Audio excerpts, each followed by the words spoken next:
Sandrine et on se retrouve avec Jérôme pour l'épisode 8 d'History News. On continue. Bonjour à tous et à toutes. Donc ouais, bienvenue, comme dit Sandrine, on arrive au numéro 8 déjà des History News. Format qui marche très bien, donc on est très ravis et on est très contents. Oui. Donc on rappelle un peu le principe, vite fait, on est collectionneur, on suit beaucoup de ventes aux enchères, donc principalement des BD, mais on s'intéresse aussi aux figurines, à la pop culture en général, et on essaie de vous partager cette passion et de vous, de vous faire connaître les prix des différents objets qui sont vendus. Exactement. Donc voilà. alors, on attaque tout de suite avec le premier objet, c'est Astérix, le tome 31. Astérix et la Traviata, plus dédicace manuscrite. On entend beaucoup la suivre, mais les mots ont du mal à sortir dans la bouche. Donc c'est cartonné, édition originale, donc de 2001. Donc bien sûr avec une superbe dédicace de Uderzo. Oui, il y a une particularité, celle-là, elle a un certificat, non? Alors, tu m'as pas sorti la description, mon chéri, je te laisse prendre la suite. Donc, cet album-ci, une petite particularité, c'est qu'il a plus ou moins un certificat, enfin pas un certificat, mais une lettre qui confirme que ça a bien été, qu'il y a bien un album qui a été signé de Romain Uderzo. Donc, en fin de compte, c'est ça qui fait toute, c'est la dédicace, surtout, qui fait toute la différence et la valeur de cet objet. Parce qu'en fin de compte, Astérix et la Traviata, Et coûté 12 €. c'est pas un de mes albums préférés. Il est bien, mais c'est pas un de mes albums préférés. Donc au niveau code, il n'est pas coûté plus que ça. 12. Mais bon, c'est la signature de Uderzo qui fait toute la différence. Ah oui. Et quelle différence? Alors, parce qu'il y a la signature de Uderzo, parce que Astérix, comme je l'ai dit plusieurs fois, Astérix est la nouvelle correction en vogue qui a plus de succès. Elle a une lettre qui fait office de certificat. Donc voilà. Alors, à savoir qu'il faudrait qu'on fasse une vidéo là-dessus sur, comme dans tous les domaines de correction où il y a de l'argent qui est brassé, qu'il y a de l'argent à se faire, il y a des faux. Donc il y a des albums avec des fausses dédicaces, avec des faux dessins. Faire la part du vrai et faux est très compliqué. Moi je ne saurais pas faire.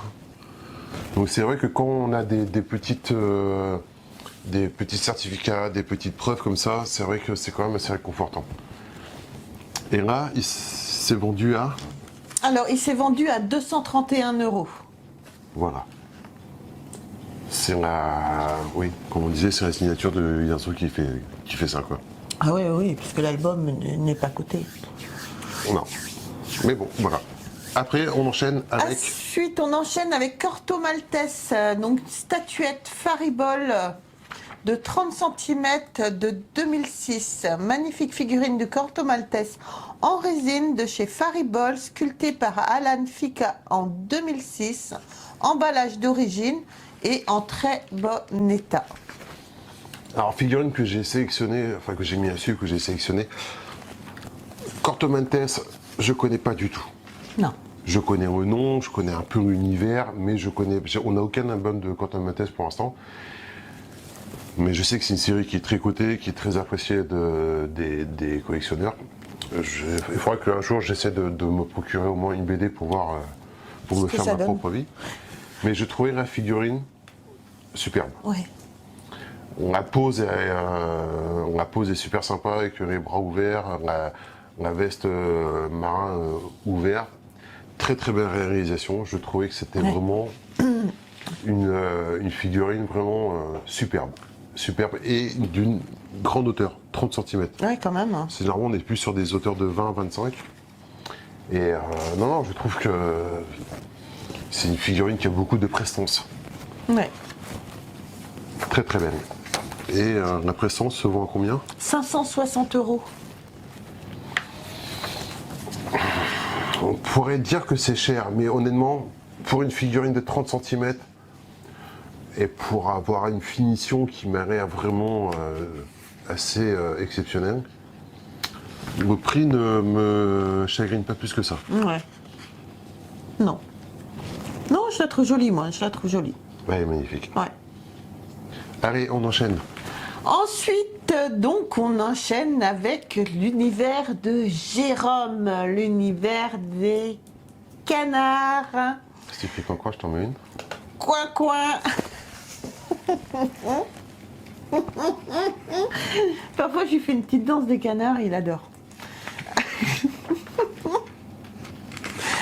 Donc alors, on a un dessin original de Donald Duck en crayon sur carton, divisé en 2 feuilles, 40,5 par 56 cm, signé de Don Gyps. Donc vas-y, à toi. Donc superbe objet pour moi, enfin pour moi personnellement je trouve que c'est un super objet, donc c'est une planche originale de l'univers des canards. Avec Riri, Fifi et Loulou. Et, Oui, je dis, il y a Riri, Fifi et Loulou dessus. Non, je trouvais super sympa, je trouve que c'était une belle planche qu'on n'en voit pas souvent en vente. Et là la particularité c'est quand même une planche assez récente. Ouais, de 2001. 2001, et autant je critique souvent les nouveaux dessinateurs de quel qu'ils soient parce qu'on on change d'époque, on change de format de dessin, mais autant là je trouvais que ça respecte quand même l'univers de Cambax. Et voilà, c'est une planche que j'ai mis de côté parce que c'est une planche que j'aurais bien aimé avoir. Ouais. Ouais, je pense, oui. Qui s'est vendu à 400 € et à savoir que l'expert l'avait estimé entre 600 et 800 €. Donc ça va. 400, je trouve que c'est... déjà, moi, 400, je trouve que le prix est bien quand même. Ouais. J'ai mis de côté pour moi, si j'ai pas acheté, c'est parce que je trouvais que ça partait trop.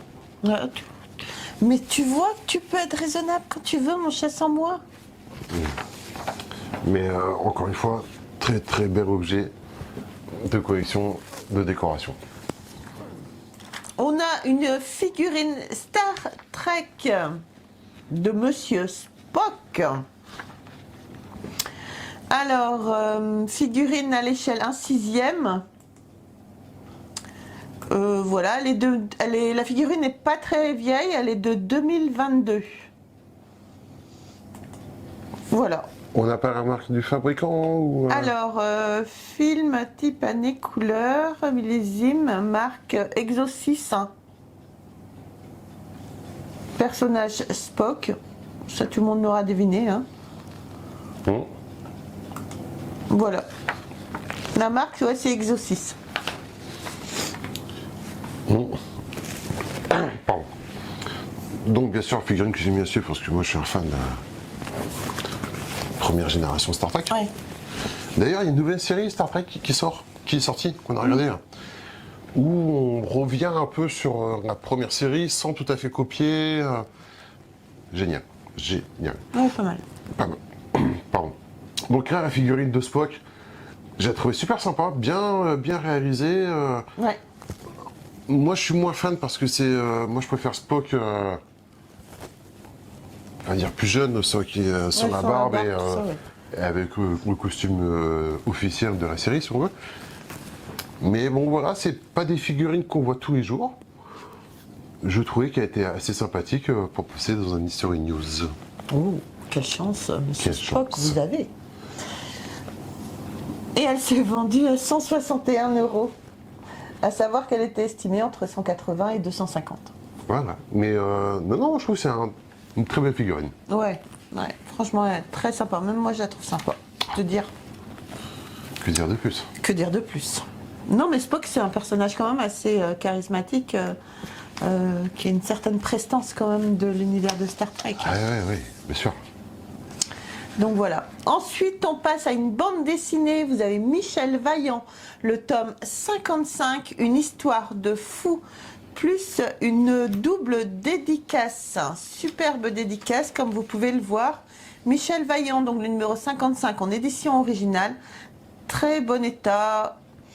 de 3 petites marques. Ce volume est agrémenté de 2 dédicaces des auteurs.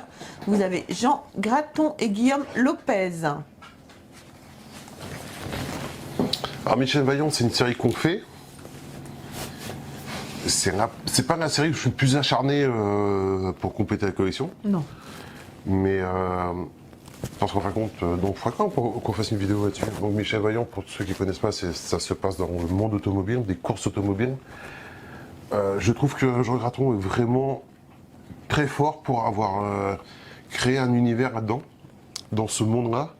Et au niveau des dessins, des voitures, pour tous ceux qui sont fans, c'est vraiment une série à suivre. Vas-y, il a droit de boire. On a des animaux, on a un chien qui est en train de boire. Il a droit de boire, le pauvre. Le pauvre. Un Oscar. Pour une Donc, fois, c'est pas Napoléon. Pour tous les passionnés du sport automobile, c'est une série qui peut vous intéresser. C'est vraiment, je trouve que les dessins sont vraiment très bien faits. Après, on est toujours sur des enquêtes un peu dites policières ou autres.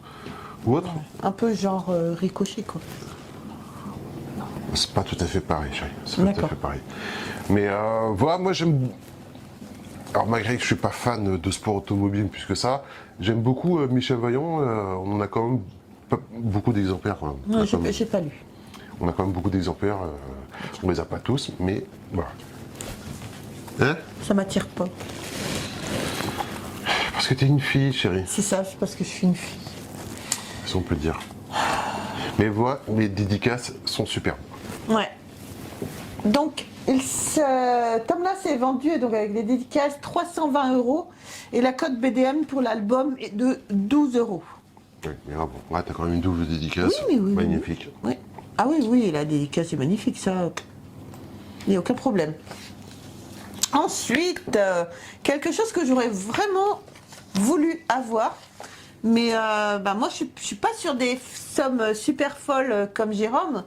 Voilà, moi c'est un petit objet que j'aurais bien aimé avoir, donc c'est Jumanji, parce que j'ai adoré moi le film. Donc c'est une réplique, hein, bien évidemment, on va se douter que c'est pas le vrai. Alors, une réplique miniature du plateau de la série de films emblématiques. Voilà, c'est Jumanji de 1995. Moi, je trouvais marrant ce petit objet parce que j'ai bien aimé aussi le Jumanji. Alors, il y a des nouveaux films Jumanji qui sont sortis Ouais. avec The Rock. Ouais. Et l'original, c'était avec. Oh la vache, le trou. Ah, j'aime beaucoup. Robin Williams. Bien, cher. Robin Williams. Ouais. Et moi, au premier, bon, bien sûr, il date. Et bien sûr, on l'a vu quand on était un chouille plus jeune. Un chouille. Bref, et j'avais bien aimé. Et j'avais bien aimé le film, je trouvais le concept assez original. Et donc voilà, c'est pas des objets qu'on voit souvent, que moi je vois souvent passer. Non. Mais il n'est pas parti très cher, tu aurais pu me l'acheter. C'est vendu à 50 €. Vous voyez les trucs, les prix que lui, les objets qu'il aimerait avoir, à quel prix ils partent. Et moi, je suis déjà plus sympa, plus modeste, 50 €, mais même ça, walou quoi. Ah mais toi tu te rattaches beaucoup à l'argent toi chérie. Moi c'est moi je me rattache plus aux valeurs Ouais, valeur sentimentale, mais à savoir qu'après il me dit chérie, tu pourrais payer.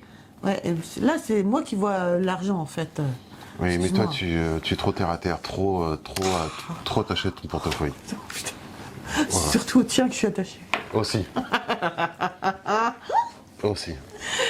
Ensuite, on a un objet qu'on aime beaucoup, parce qu'on aime bien ce dessin animé-là, ça nous fait marrer, nous on reste de grands enfants. Donc vous avez Futurama, vous avez Bender, que j'aime beaucoup ce personnage-là, complètement barré. Donc voilà. Donc vous avez avec sa petite bouteille. J'ai pas beaucoup de descriptions. Donc voilà. Alors je sais pas si c'est si elle est métallique ou en plastique. C'est le seul doute que j'ai. Ça fait plastique, hein. Ouais, je sais que la taille, normalement la taille de ces figurines-là, on est sur des figurines, je crois qu'il y avoisine les 20 cm, 20-25. À corriger si je me trompe, mais bon, voilà. pour tous ceux qui sont fans de l'univers de Futurama, donc c'est le même univers que les Simpsons, hein, c'est le même créateur. Mais nous, on adore les Simpsons. Et, oui, et en fin de compte, dans Futurama, c'est mon personnage préféré. Quoi. Ouais. On n'a jamais vu un robot fumer, boire, avoir tous les défauts et tous les vices. Ah ouais, il est barré, lui, complètement, quoi. Et non, c'est sympa. On a deux, trois petits objets de Futurama, il me Je crois qu'on a semble, un oui. petit vaisseau et Il me semble, ouais, qu'on a 2-3 petits trucs comme ça. je crois qu'on a un petit comme ça. Mais voilà, très très sympa. Qui s'est vendu à 69 €. 69. Ouais. Bah, c'est pas cher. Non? Quelqu'un m'a acheté mon Jumanji avant. Tout est une question d'argent avec les femmes. Au bout d'un moment, oui. Ensuite, on a Olivier Rameau, Aroutchef, donc édition limitée à 999 exemplaires. Alors, celui-là porte le numéro 54, il a été sorti uniquement pour la photo. Vous avez un certificat évidemment d'origine, tirage limité et numéroté. Donc c'est une coccinelle, hein, c'est ça? D'accord. Carré. D'accord. Tu connais Olivier Rameau? Pardon. Je connais pas plus que ça, je sais que c'est un dessinateur, comment il s'appelle? Dany. Ah, c'est Dany, d'accord. Donc voilà. Donc moi j'ai mis un objet à suivre plus parce que c'est Aroutchef. De Aroutchef. Qui fait vraiment des trucs, qui faisait des trucs vraiment magnifiques. Et je trouvais sympa bon, ce qui m'a plus plu, tu veux savoir ce que c'est? C'est la peinture de la coccinelle. D'accord. Je trouvais vraiment que c'était vraiment super sympa. En plus, on est sur des objets de bonne taille généralement. Je crois que c'est sur des formats de.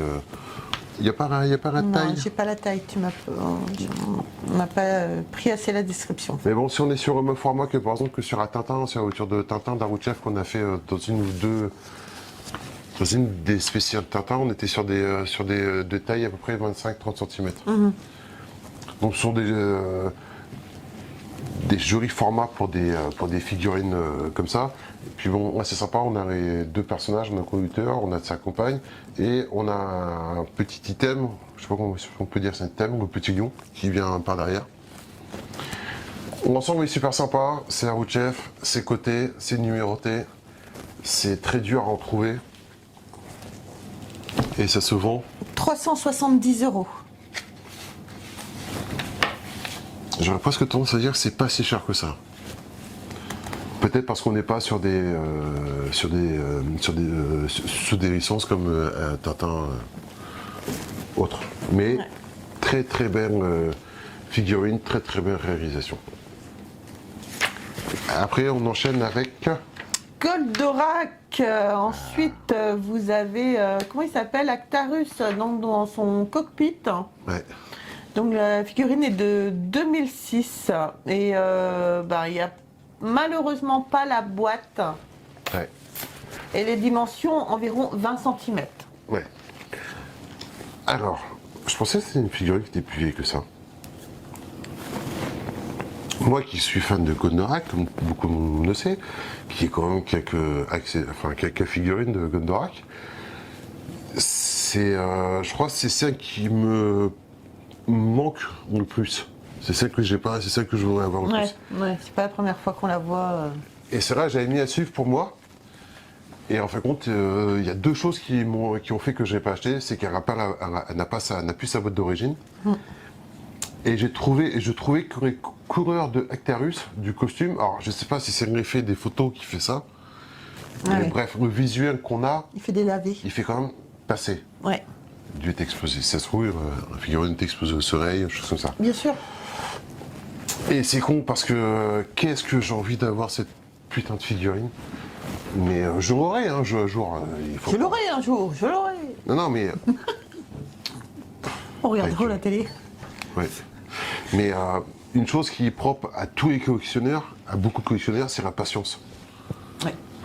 On sait que quand on rentre dans n'importe quelle collection, que ce soit BD, figurine ou autre, il faut être patient pour avoir. Il y a des objets qu'on cherche. Moi, il y a des BD que j'attends, que je cherche depuis 4, 5, 6 ans. Avec ça, il est vachement patient parce que parfois, il voit une BD, il fait « Ah tiens, t'as vu, c'est ça qui me manque ?» Je dis « Ben, prends-la ». Il me dit non, il y a des petits trucs qui fait que je peux pas la prendre. Et c'est vrai que à ce niveau-là, il est très très patient. Par contre, au jour où je trouve qu'elle me manque, je suis capable de mettre le prix qu'il faut qu'il va avec aussi. Ouais. Donc faut être patient, mais ça peut être assez dangereux. Et donc voilà, moi c'est la figurine de Goldorak, dans l'univers de Goldorak, qui me manque réellement, quoi. Ouais. Ça me fait penser. Ça me fait penser à Shonen Avenger. Tu sais quand Cobra, c'est Cobra qui va dans. Oui. Pardon. C'est pas grave. Si. Franchement, allez voir Shonen Avenger, allez lire cette bande dessinée parce que elle est énorme, énorme. On a fait une vidéo là-dessus sur une nouveauté qui est parue il n'y a pas très longtemps. Ouais. Donc Shonen Avenger. De Zemial. De Zemial. C'est franchement, allez voir la vidéo, vous verrez que c'est une BD pour tous les fans, pour tout l'univers des années 80-90. Il y en a beaucoup qui l'ont commandé. Il y a un qui a dit, qui a posté l'autre jour sur Facebook qu'il avait commandé justement la BD parce que 2 amis lui avaient conseillé, et c'était nous les amis en fait, de l'acheter. Donc il s'était commandé ça pour Noël. Ah franchement, c'est vraiment... moi, j'adore. La série est géniale. La série est géniale. Et si on en revient à notre petite figurine de Hectarus, elle s'est vendue à donc 251 €. Ouais. Eh ben, je trouve que c'est un chouï cher. Ouais. Sûrement parce que c'est une figurine que beaucoup de personnes comme moi ont envie d'avoir. Je pense qu'elle est très recherchée et puis on n'en voit pas tant souvent. Donc c'est pour ça que je pense que les personnes ont dû lâcher. Alors après, comme je disais, les collectionneurs sont très patients, ils peuvent mettre le prix. Moi, je suis capable d'attendre, comme ça fait... Mais voilà. Moi, je suis capable, par contre, de mettre...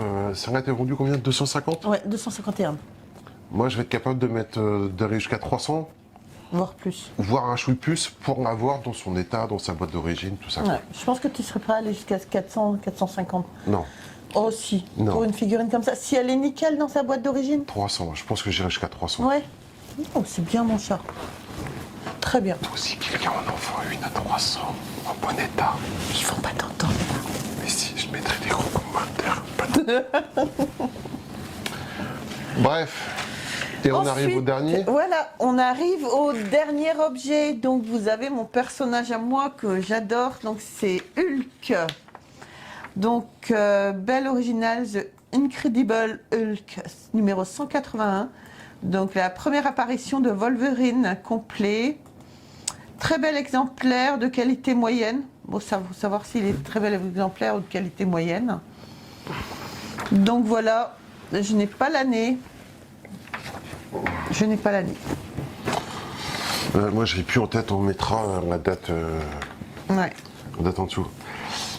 Alors, c'est simple, dans l'univers des comics, enfin, quels que soient les comics, il y en a qui sortent du lot. Et ça, c'est un des plus recherchés. Donc, bien sûr, il y a les premiers Spider-Man, il y a les premiers numéros en règle générale. Et après, dans les séries, il y a des numéros qui sortent du lot. Celui-là en fait partie, c'est un des numéros les plus emblématiques parce que c'est la première apparition de Wolverine. Et encore, quand tu regardes bien le dessin de Wolverine, il n'a pas le charisme qu'on connaît maintenant, qu'il a eu dans les séries qui suivent. Mais bon, la couverture est emblématique. C'est un numéro très très dur à trouver. Moi, je l'ai vu partir donc sous licence CGC. Donc pour ceux qui ne connaissent pas, on a fait des vidéos pour vous expliquer ce que c'est. J'ai vu donc des numéros comme ça sous des licences CGC avec des graduations avoisinant les 9 et plus. On est sur des tarifs, on dépasse les 20 000 €. Quoi. On dépasse les 20 000 € quoi. Pour un exemplaire proche du 9. On tape les 20, enfin on dépasse largement les 20 000 euros. D'accord. Ça fait partie des comics emblématiques Ouais. hors normes. Ouais. Et celui-ci me paraît quand même en bel état. Ça a l'air. Pourtant, il dit de qualité moyenne. Peut-être qu'il y a des petites taches ou. Alors on voit qu'il est taché, Ouais, il est taché, par ouais. derrière, il doit y avoir peut-être des micro-déchirures, Ouais, peut-être. Ouais. peut-être qu'au niveau des agrafes. C'est Tu vois, peut-être comme un peu c'est- rouillé ou des trucs comme ça, ouais. Alors faut pas oublier que ce sont des albums, des comics, c'est honnêtement, c'est devenu mythique aujourd'hui, machin, ceci, cela. Mais nous, moi j'en ai des anciens de cette époque-là, d'autres séries, c'est fait avec du papier journal. La qualité par elle-même de la BD, hormis des dessins, c'est du papier journal le truc. Hein. C'est vraiment torchon quoi. Le truc était fait pour être jeté quoi. Ce qui fait qu'ils sont très fragiles. Ouais. C'est pour ça que ceux qui sont arrivés à notre époque dans un état proche du neuf, hyper recherché, hyper cher. Donc celui-là, ouais, voilà. C'est pour ça le mec qui a comme l'honnêteté de dire qu'il n'est pas en état neuf. Pour moi, il est quand même en bon état. Ouais, ouais, il a l'air pas mal. Hein. Il est quand même pas mal. Ouais. Et il s'est vendu combien? 3 350 €. Il avait été estimé dans ces zones-là entre 3030 et 3330. Alors, certains trouveront cher. D'autres comme moi qui connaissent un peu, qui ont une connaissance en tant qu'amateur du marché, trouveront que le prix peut rentrer dans la case du raisonnable. Mais voilà, c'est un numéro que j'adorerais avoir, mais non. j'ai pas les moyens. Honnêtement, j'ai Non, pas non. les moyens de mettre ces sommes-là, quoi. Non. Donc voilà, c'était le dernier objet. C'est le dernier? Oui, C'est déjà fini? oui, c'est déjà fini. Et bien sur ce, Sur ce, les amis, j'espère que ce nouvel épisode, donc History News numéro 8, vous aura plu. N'hésitez pas à nous laisser des commentaires, ça nous fait toujours plaisir. N'hésitez pas à vous abonner, à liker, à parler de la chaîne autour de vous, c'est très important. Et à nous rejoindre sur les réseaux sociaux, Facebook, non, j'ai dit sociaux, Facebook, TikTok et Instagram. Sur ce, les amis, je vous embrasse très fort et on se retrouve très vite pour une autre vidéo. Bye! au revoir.